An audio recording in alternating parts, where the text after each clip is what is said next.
Il y a autre chose, on en reparlera. Ici, un autre livre qui paraît de Pierre Philippe sur les ciné-actualités. Alors évidemment, on se souvient tous des actualités. Je ne sais pas, non, vous étiez peut-être un peu jeune, hein, vous n'avez pas Oui, mais je m'intéresse un petit peu, mais effectivement, oui, c'était... les actualités, ouais. Le Premier ministre a reçu, le président du Conseil ce soir.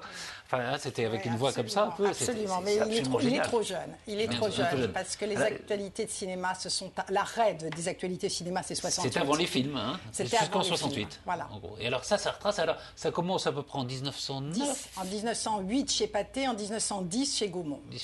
Voilà. Et là, on en reparlera avec Pierre Philippe qui publie ce livre, mais je ne résiste pas, vous parliez tout à l'heure de la Tour Eiffel, et il y a ce pauvre homme qui s'appelle le tailleur Reichelt.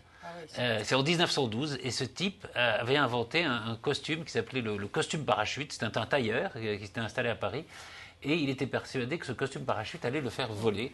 Et il s'élance depuis le premier étage de la Tour Eiffel. Voilà. Et ça a été filmé, cette scène a été filmée. C'est dans les actualités Gaumont, hein, c'est tiré du DVD qui est livré avec le film. Et c'est terrible parce qu'on le voit là, il est au premier étage de la Tour Eiffel et on sent que le type hésite, quoi. Il se dit, ça va pas marcher. C'est terrible, non, parce que c'est à la fois drôle et pathétique et terrible parce que je vous laisse voir le saut. Mais là, on voit bien qu'il hésite. Il dit ça, parce qu'il avait fait des essais un petit peu avant et ça n'avait jamais été très concluant. Hein, ça n'avait jamais beaucoup marché. Il saute et là, il s'écrase lamentablement, quoi. Il meurt. Et alors, il y a un truc assez rigolo dans ce machin, c'est qu'il y a des huissiers après qui ont été prévus, je suppose, pour mesurer l'exploit. Oui. Mais comme il n'y a pas d'exploit à mesurer, ils mesurent le trou qu'il a fait. Il a fait un trou de 14 cm. Enfin,